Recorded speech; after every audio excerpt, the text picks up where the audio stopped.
Good. On va attendre qu'il y ait une couple de personnes qui se connectent.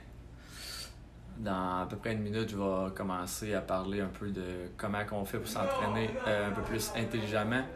Puis prendre en considération là, le système nerveux à travers tout ça.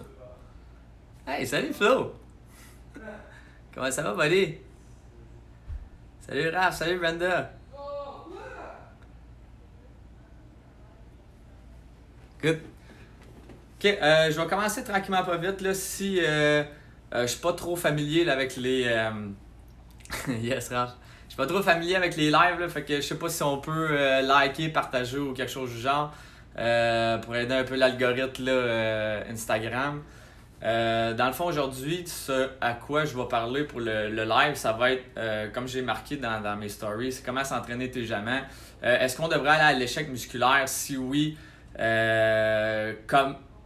pourquoi, dans quel contexte, puis sinon, pourquoi on n'irait pas à l'échec musculaire, ok? Parce que plusieurs ont la mentalité de faut aller all out, faut se défoncer à chaque entraînement. C'est vrai, ok? L'intensité est un paramètre extrêmement important, sauf que vous allez voir qu'il y a quelques petites distinctions à faire à ce niveau-là, ok? Je vais parler de ce sujet-là, ok, en gros, ok, juste pour pas qu'il y ait trop de... Salut Brenda! Juste pour pas qu'il y ait de temps mort, ok? Puis en attendant, si jamais vous avez des questions, n'hésitez pas à les poser, ok? Je vais y répondre tout au long. Je vais juste commencer à parler un peu du sujet que je voulais parler. Puis si jamais il y a des questions, je sais que j'ai reçu aussi des questions hier que j'avais mis en story, que je vais répondre aussi à travers le live, ok? Fait que premièrement des choses qu'il faut comprendre dans le topic de s'entraîner intelligemment, c'est qu'il faut prendre en considération la santé, si on veut, ou la capacité ou la vigueur du système nerveux. Okay? Le système nerveux, c'est quoi en gros? Pensez un peu comme si c'était le cerveau, ok? Fait que c'est lui qui fait les connexions à travers tout le corps, puis qui fait l'action d'activer les muscles, ok?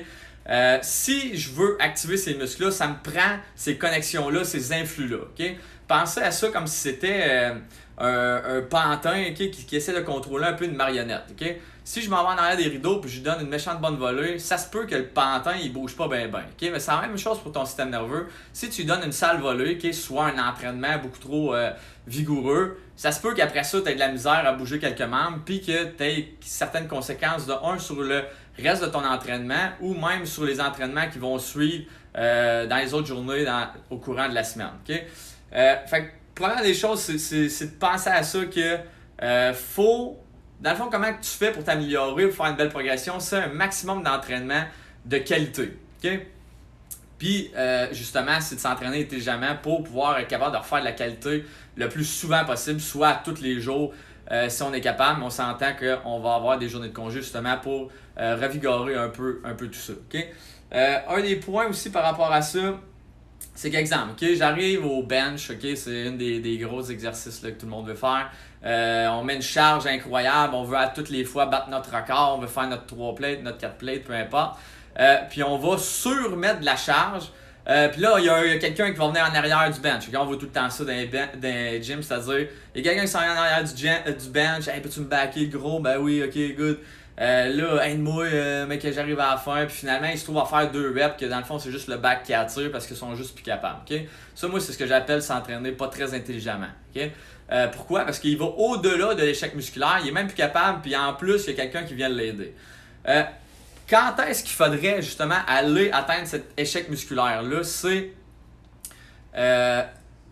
avec des mouvements un peu moins complexes. Okay? Fait que si je reviens à mon bench, qui est un mouvement extrêmement complexe, genre l'haltérophilie, qui est très complexe. Okay? Tu as tout le corps, c'est extrêmement multijoint, multiarticulaire. Tu as le bench squat deadlift, okay? Qui est un autre exercice très complexe. Dans ces exercices-là, moi personnellement, je dis tout le temps aux gars, jamais de back. Okay? Tu devrais être capable de réussir toutes tes reps. Si jamais tu échoues là-dessus, tu peux avoir un impact qui va être, de un, tu viens de scraper le reste de ton gym, okay, parce que tu viens d'engendrer une fatigue neurale beaucoup trop importante. Ça, c'est la première des choses.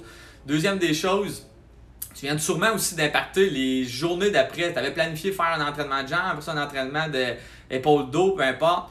Tu viens de scraper ou d'engendrer une fatigue qui va être obligée de récupérer selon la gravité un peu de ta fatigue neurale que tu vas avoir faite au niveau de ton échec.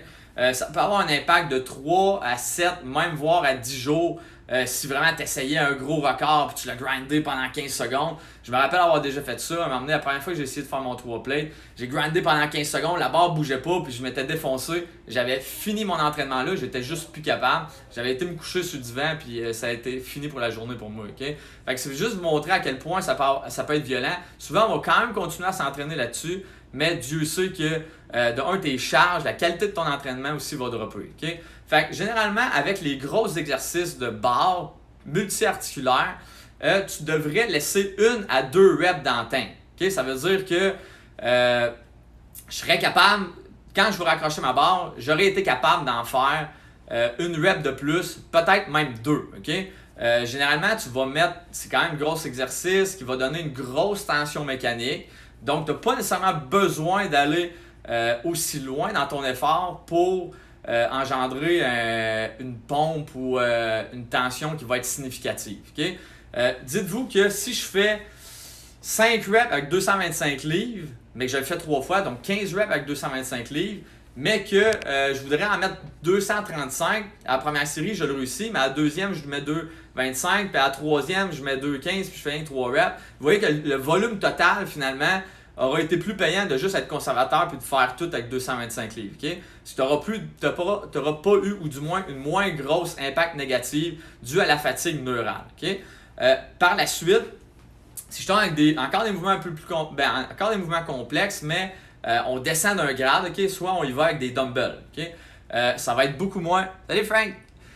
Ça va être beaucoup moins dommageable. Okay? Encore là, dans le multi-articulaire. Sauf que la seule affaire, c'est que tu as 2 poids séparés. Ce qui enlève un peu la synergie des 2 bras qui travaillent ensemble. Là, je suis encore à l'exemple du bench, mais c'est vrai pour les autres exercices.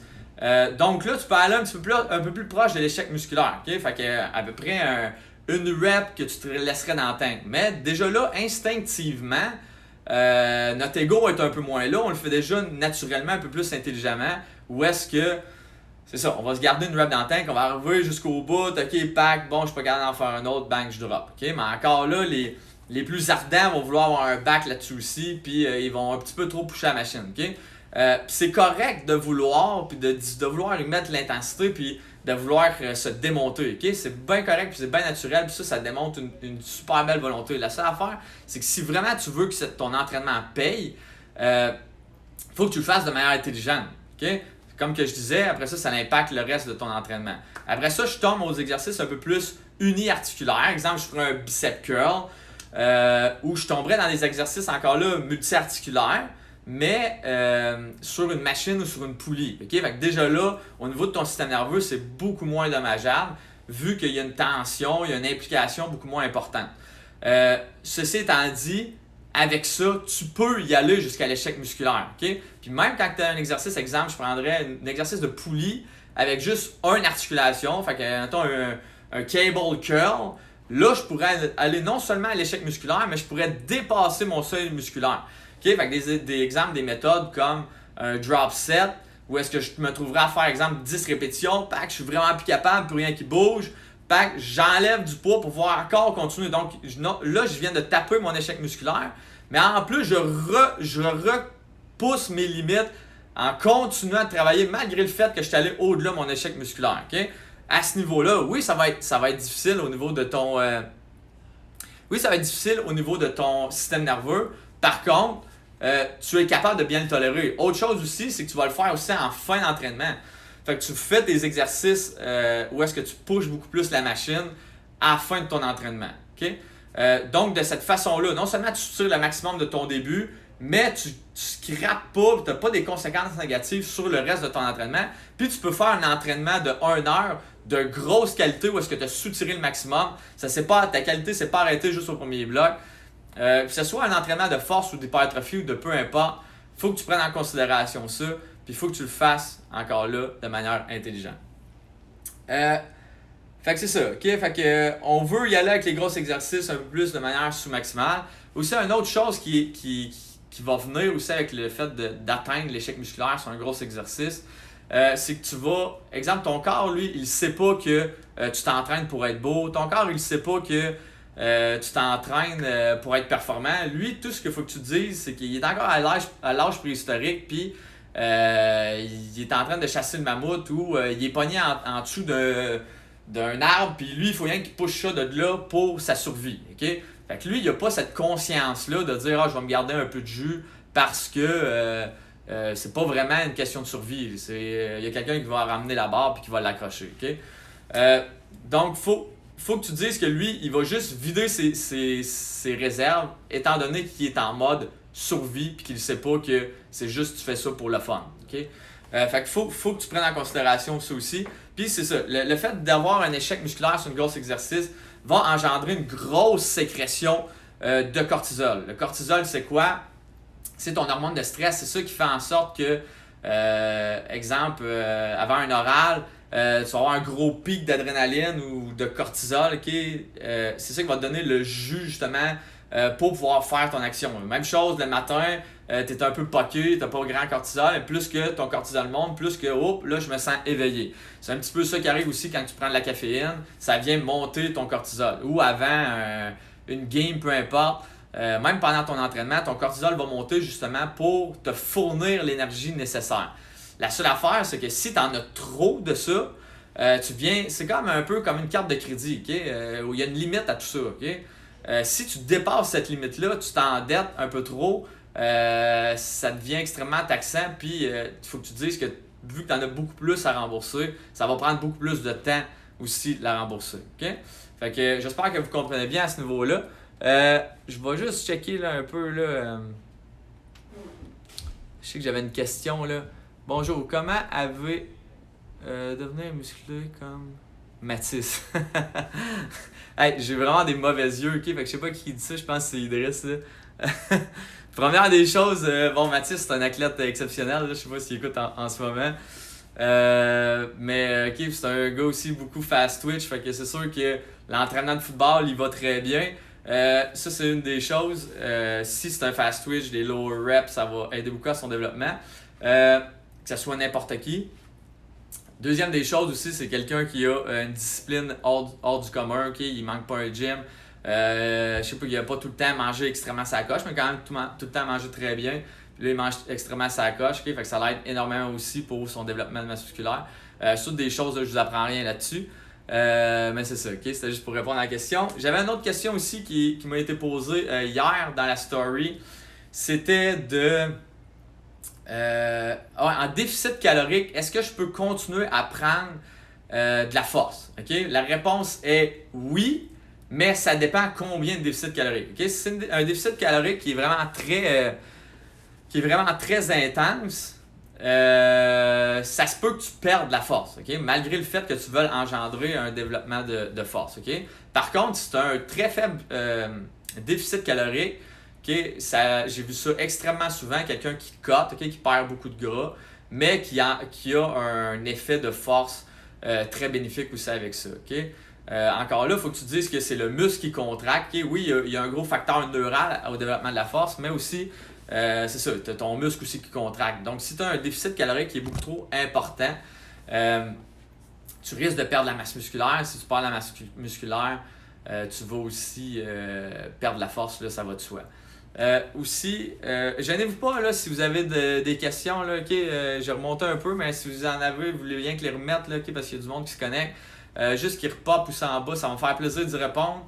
Que ce soit sur n'importe quoi, développement athlétique, musculaire, même nutrition, supplément, peu importe, tout ce qui est par rapport à devenir meilleur, récupération, ça va me faire plaisir d'y répondre.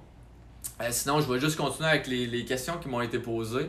Puis si jamais j'ai pas d'autres questions là, par après, je vais juste quitter, puis en espérant que tout ça vous aura aidé là, dans vos gains. Donc l'autre question aussi qui m'a été posée aussi, c'est pourquoi entraîner deux muscles antagonistes? C'est quoi des muscles antagonistes? C'est exemple deux muscles opposés qui vont travailler en synergie. Okay? Pendant qu'il y en a un qui contracte, exemple je suis au bench, j'ai mon pec qui contracte, je vais avoir un étirement des grands dorsaux ou rhomboïdes. Okay? Fait que donc on pourrait qualifier qu'exemple un chest dos va être des muscles antagonistes. Okay? Pourquoi que je pourrais les entraîner? Puis à quoi ça sert d'entraîner deux muscles antagonistes en même temps? C'est-à-dire, exemple, je me ferais un bench, j'attendrai une minute, j'irai faire un chin-up, j'attendrai 2 minutes, je reviendrai à un bench. Okay? À quoi ça sert? Première des choses, il y a une question de de temps. Okay? Donc, au lieu de faire mon bench, d'attendre 3 minutes à regarder le plafond, je m'en vais, je prends un plus léger temps de repos, puis je m'en vais faire mon chin-up pendant ce temps-là, au lieu de faire 3 minutes à rien faire. Donc, après ça, je m'en retournerai tout de suite au bench press. Donc, tu as comme une meilleure densité d'entraînement, vu que tu n'arrêtes pas de t'entraîner, puis ton chest se repose aussi pendant que ton dos il s'exécute. Okay? Donc, c'est deux aussi muscles qui travaillent en synergie, mais qui n'ont pas nécessairement de conséquences de fatigue si tu les entraînes ensemble. Okay? Même qu'au contraire, ça l'aide même, il y a des études qui montrent que ça l'aide à potentialiser les gains d'entraîner les deux en même temps. Okay? Il y aurait une augmentation de 4%, ce qui n'est pas beaucoup. Par contre, Dieu sait que tous les détails font une grosse différence, donc faut pas cracher sur un 4%, loin de là. Si je te dis je te donne un 4%, crime, prends-les. Donc, ça aiderait à 4% de plus de recrutement, de développement de force, dû justement à cette synchronisation des deux muscles-là, dû à la co-contraction là, un peu. Quand que je contracte mon chest, l'autre doit s'étirer. Puis il y a aussi un travail de stabilisation à faire pendant que l'autre muscle travaille. Okay? Donc, c'est pour ça que vous allez souvent voir ça, des splits chest-dos, quad ischio, épaule-dos aussi, biceps-triceps. Okay? C'est des bons splits, c'est des splits qui vont t'offrir une belle densité d'entraînement. Un entraînement qui va être payant dans un court laps de temps, mais en plus que tu vas aller suturer le maximum de ce 4%-là. Okay? J'ai une question. On a une auditrice qui veut savoir comment travailler en hypertrophie pour une débutante. Okay, très bonne question. Okay, c'est quand même une question générale puis quand même très complexe. Là. Mais il faut savoir que le débutant va faire quand même plusieurs gains à faire un petit peu n'importe quoi, là, si on veut. Idéalement, ce ne serait pas de faire n'importe quoi. Okay, on s'entend. C'est sûr que quelqu'un qui va commencer, il y a une grosse partie d'apprendre à faire un mouvement. Okay? Donc, d'améliorer ton patron moteur, d'affûter ton système nerveux, d'améliorer la coordination intramusculaire, okay? De co-contraction entre les muscles et entre les chaînes musculaires. Okay? Déjà là, tu vas faire d'énormes gains dans les débuts, juste en charge, puis juste en recrutement, juste en faisant un certain mouvement. Okay? C'est sûr que dès le départ, je te dirais de commencer avec des mouvements de base. Okay? Exemple, squat, deadlift, bench, press overhead, chin-up. Okay? Fait que ça, c'est pas mal les gros exercices multi-articulaires de base que tu devrais commencer à vouloir maîtriser. Autre chose aussi qui va être très bénéfique pour le débutant, c'est de faire des high reps, okay? De faire des séries avec beaucoup de répétitions. Justement, ça va aider tout ce que j'ai dit, fait coordination, patron moteur, tout ça. Puis ça va aider à apprendre et à maîtriser ces patrons de moteur-là. Okay? Reste qu'après ça, un coup que tu maîtrises les mouvements de base, tu vas être capable pas mal de faire tous les entraînements pas possibles parce qu'après ça, ça reste tout un petit peu une variante de. Donc, si je fais un military press debout avec une barre, après ça, je peux le faire avec des dumbbells debout, je le fais assis avec des dumbbells. Okay, il reste que ça reste tout un petit peu le même patron moteur, mais il y a des exécutions différentes, des simulations différentes, mais il reste que les mouvements vont un petit peu se répéter à travers tout ça. Donc, si j'y vais un peu plus concrètement, quelqu'un qui commence, là, 3 x 15 pourrait être un très bon début. C'est sûr que le débutant va avoir besoin de moins de changements au début, donc tu peux partir avec un entraînement pendant 3 mois, le même entraînement pendant 3 mois, même 6 mois peut-être. Okay, tout va dicter tes gains, vont dicter un peu le nombre de temps que tu vas garder ça. Autre chose aussi, c'est ça, pas besoin de grande variante, puis aussi moins besoin de fréquence aussi. Donc tu commences pas, on s'entend, avec un 5 fois semaine. Tu vas commencer un peu plus avec un 2 fois semaine. Que après un mois et demi, 2 mois, tu vas tomber à un 3 fois semaine. Après ça, un 4 fois semaine. Okay? Fait que tranquillement, pas vite, au cours des mois, des années, tu vas te trouver à augmenter ta fréquence, diminuer un petit peu tes reps, puis après un an, à peu près, là, on peut descendre un peu plus en bas du 8 à 6 reps, améliorer un peu plus notre côté un peu plus neural pour potentialiser nos charges qui va faire en sorte qu'après ça, quand on retourne en phase d'hypertrophie, on va avoir une meilleure réponse parce qu'on va avoir un meilleur volume d'entraînement et une meilleure capacité aussi de contraction. Fait que c'est ça, dépasser 2 ans, là on peut implémenter un peu plus des méthodes d'entraînement là, un peu plus poussées. Là, fait que c'est ça. Mais au début, après un an, peut-être, aussi, je mettrais peut-être des méthodes d'entraînement un peu plus simples, dans le sens des descentes en 5 secondes. Des pauses de 5 secondes dans la portion étirée ou dans la portion la plus contractée. Tout ça pour apprendre à bien solliciter et à bien stimuler le muscle recherché. Okay? J'espère que ça répond bien à la question. Si jamais il y a des choses de plus que tu veux savoir, mon Flo ou l'auditrice en question, juste à la reposer un petit peu plus tard. Bonjour coach, comment travailles-tu sur ta phase d'hypertrophie? Plus. Attends un petit peu, mes yeux, j'ai de la misère. Plus full body. Correct. J'ai de la misère, ok. Je pense que c'est en split là, que tu veux savoir. Peut-être me mettre un petit thumbs up. Là. Je vois vraiment pas. J'aurais dû mettre mes lunettes. Ok, je pense que c'est en split. Je vais te le répondre de même, mais moi, un pouce, c'est vraiment ça que tu veux savoir. Donc, phase d'hypertrophie, dans le fond, comment que je vais marcher, c'est sûr que ça dépend un peu de la période de l'année. Ça dépend aussi de la personne en question. Okay? Ce qu'on veut aussi dans l'hypertrophie, peut-être pour un débutant, peut-être que tu vas vouloir y toucher peut-être une fois. Ah, good, parfait. Tu vas vouloir peut-être y toucher une fois semaine, peut-être par muscle, mais il reste, puis tu vas avoir un gain par rapport à ça. C'est sûr que plus que tu vas avancer, donc quelqu'un qui a une expérience d'1 an ou 2 ans et plus, va falloir que tu viennes toucher le muscle plus qu'une fois par semaine. Okay? Donc, 48 à 72 heures par après, tu vas potentialiser genre de 100%, je ne me rappelle plus du chiffre exact, mais à peu près 100% là, de ta synthèse de protéines. Okay? Donc, ce qui est bien d'y retoucher à peu près aux 3 jours le même muscle, 4 jours à peu près. Okay? Fait que des splits un peu, ben c'est ça. Pour commencer, tu commencerais, mettons, chest dos. Après ça, tu pourrais faire un lower body. Après ça, tu pourrais faire épaule, dos. Après ça, une journée de bras. Après ça, un autre lower body avec un accent sur la chaîne postérieure. La première journée avec un accent un peu plus sur le quad.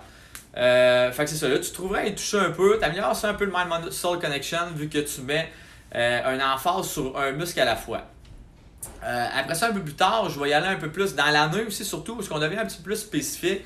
On lâche un peu plus le bodybuilding si tu veux, puis on y va plus en force ou en méthode un peu plus conjuguée. Là, je vais y aller un peu plus vers des upper-lower. Okay? Fait qu'en faisant un upper-lower, tu trouves à toucher 2 fois le chest, 2 fois l'épaule, 2 fois le dos, 2 fois biceps-triceps, puis 2 fois toute ta jambe, tous tes abdos aussi dans tes lower body. Fait que c'est ça au niveau des splits. Sinon, si tu veux en savoir plus, mettons, par rapport à autre chose, là, c'est pas mal ce que je vais utiliser au niveau des splits. Sinon, aussi, autre chose que je peux utiliser, c'est des splits à 3 jours. Okay, aussi, ça aussi, c'est extrêmement bon parce que tu n'as comme pas le choix de revenir toujours à ton jour 1. Donc, si tu veux t'entraîner, exemple, 4 fois semaine, tu n'auras pas le choix comme de revenir à ta journée 1, exemple, à ta 5e journée, mettons, d'entraînement. Je te fais un exemple. Chest dos D1, biceps, mettons tes bras des 2, puis ta 3e journée, tes jambes. Okay? Donc, tu vois, j'ai 3 journées. 4e journée, day off. 5e journée, je me trouverai à recommencer. D1, D2, D3. Après ça, day off. Okay? Fait que tu te trouves à faire. Ouais, là, c'est quand même un 6 fois semaine. Là, tu pourrais te plugger un autre day off un peu là-dedans pour faire juste 5 fois semaine. Ça peut dépendre des gens. Okay? Les plus débutants vont être capables en masse. Ben, les débutants intermédiaires vont être capables en masse d'avoir une fréquence de 6 jours semaine. Les plus avancés vont avoir plus de misère à récupérer étant donné qu'ils utilisent des charges un peu plus importantes. Mais ça reste un très beau moyen de développer l'hypertrophie étant donné que tu as beaucoup plus de fréquences puis ça revient un peu plus vite aussi. Fait que c'est un beau moyen aussi de potentialiser ton hypertrophie au niveau des splits. C'est sûr qu'il y en utilise tout plein. Je pense un split à ne pas utiliser aussi. Puis qu'on voit ça quand même beaucoup sur ces internets. Là. Je ne vois pas ça faire grand monde faire ça, mais il y a beaucoup sur ces internets. Puis des fois, je vois des jeunes arriver avec des splits comme ça. C'est de faire genre un muscle par jour. Fait que mettons, ils arrivent, jour 1, ils font chest. Jour 2, ils font au dos. Jour 3, ils font quad. Jour 4, ils font épaule. Jour 5, ils font ischio. Puis bref, ça y va comme ça. Okay? Fait que donc, à tous les jours, ils switchent de muscle. Puis ils font juste un muscle par jour. Qu'est-ce que ça fait? C'est que bon, la personne, on s'entend, elle ne restera pas 30 minutes au gym. Donc, elle va rester 1 heure, 1 heure et demie, 2 heures, ce qui n'est pas tellement bon, mais bon. Souvent, les débutants qui regardent des trainings sur Internet, ça va donner ça. 1 heure juste de chest, ça veut dire que tu vas faire un 4-5 exercices, d'à peu près un 4 séries, avec des séries de genre 10. Ça donne un volume d'entraînement qui n'est pas possible. Ça fait une augmentation du cortisol extrêmement élevée. Ça donne aussi une fin de training qui est laborieuse, qui n'a pas de qualité. Tu fais juste s'accumuler de la fatigue. La fin de ton entraînement, tu gruges tes gains que tu viens de faire dans le début de ton entraînement. Puis en plus, ça te prend énormément de temps de récupération. Tu es raqué pendant 2 jours. Donc, pense pas avoir une game pendant ces 2 jours-là. Pense pas à vouloir te battre avec quelqu'un ou peu importe. Tu es juste massacré. Tu as massacré ce muscle-là pour rien, dans le fond. Parce que justement, tu vas gruger ces gains-là. Okay? Ce qu'il faut penser aussi, c'est que le raquage n'est pas une justification ou n'est pas une preuve comme quoi tu as fait un bon training ou une preuve que tu vas faire des gains. Okay? Pas bien au contraire. Okay? Avoir un petit raquage peut être quand même un bon feeling par rapport à ça. Mais avoir un raquage pas possible, ça ne veut pas dire nécessairement que tu vas faire des gains. C'est juste que tu as créé énormément de dommages musculaires. Il faut que tu penses aussi au fait que faut que tu récupères. Puis c'est ça qui va faire en sorte que tu vas être capable de progresser puis de te développer en tant qu'athlète ou en tant que développement physique ou beach body, là, comme tu veux, n'importe quoi. Fait que, écoute, si j'ai pas d'autres questions, je vais y aller. Ça a été un grand plaisir de pouvoir répondre à vos questions. J'espère que ça vous a aidé. C'est comme pas mal la dernière shotgun là, de questions si jamais vous en avez. Je vais aller regarder encore une petite minute pour ceux qui pourraient avoir des questions un peu plus spécifiques. D'ici ce temps-là, si vous avez droppé un like ou peu importe, là, je vous en remercie énormément pour aider l'algorithme d'Instagram ou de Facebook, peu importe. C'est extrêmement apprécié. Puis si jamais vous avez d'autres questions par rapport à ça, je risque d'en refaire d'autres live. Donc connectez-vous. Posez vos questions, ça va me faire plaisir d'y répondre. Donc, vu que j'ai pas d'autres questions, je vais quitter. Encore un énorme merci de votre présence et de vos questions. Ça a été un gros plaisir. Donc, bye bye et à la prochaine. Passez une belle soirée.